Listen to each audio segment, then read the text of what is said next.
Good evening and welcome to the sidings live sound for this video. It won't be a long one, but I thought I'd just give you a quick update as to where we are. Budget model railway style with the camera in a tripod.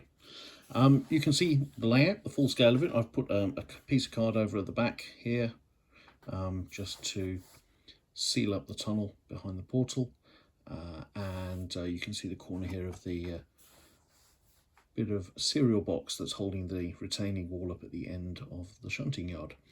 And my brand new loco, Florence, is still on the layout along with some bits and pieces. Since the last video, I've added railings to my platform. Again, one of those where I know we're supposed to recycle as much as I could, but I couldn't resist. It was 11 quid on eBay to get a new platform box. So I've actually got the platform shelter as well. I'm not sure about using that. But I do have a number of nice little items like a sack truck and a bench that I might paint up and stick on. So if you saw the short I put up first thing this morning, I've bought a Ringfield bogie. It was advertised as a class 86 power bogie. The idea is if I hold this up against my new loco, should be able to see that those axles, that's not going to work, is it? Because I'm covering the axles with my hand. Hold up. The axles on the Ringfield bogie and the axles on the shunter are actually further apart, and the total length is considerably less. So I figured if I can get this to work as a powered unit, I should be able to fabricate some kind of body for the top of it, and then I've got a really short form shunter.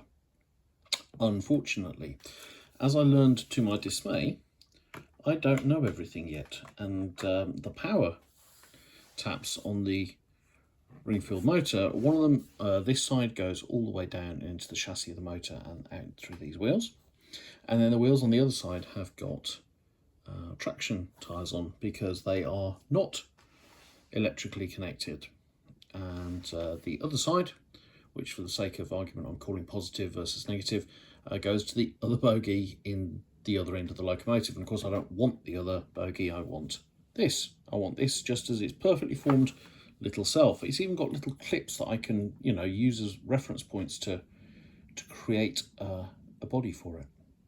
So I got my multimeter out and I did some testing, and I can get this to fire up and work if I stick it on the track and I hotwire what I'm calling the positive terminal to the opposite rail.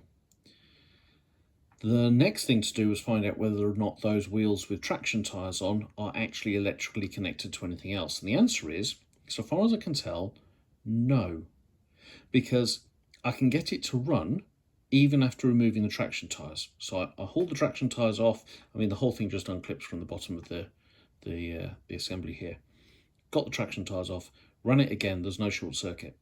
So in theory, when the traction tyres themselves off, the wheels are electrical conductors. They're standard electrical conductors. So my feeling is if I get a little bit of wire and a spade connector to hook onto here, and I run it over the top, fully insulated, and then lie it across the top of one of the wheels to get the other contact, I think I can make this work. But it's a bit Heath Robinson, and I don't have all the bits, and let's face it, I'm not entirely sure what I'm doing. Which, to be fair, is true of all this. I've not the first clue what I've been looking at, but this could be tricky and demanding, and I don't want to blow anything up. As somebody remarked once recently, everything's a smoke machine if you crank it. I don't want to destroy this. I mean, it cost me 30 quid on eBay, and it's 30 quid I do not want to have to throw away. So I'll see how it goes. But in the interim, I'm close to finishing the layout. I've got some buildings to put on. Maybe I'm deciding how that's going to look, and then possibly just gravel the yard at the back so that it looks vaguely presentable. And Bob's your uncle. Right, I'll do a proper layout update once I've done a bit more work on the end here, and possibly painted this so it isn't quite so obvious that I shop at Aldi. Yeah, okay, take care.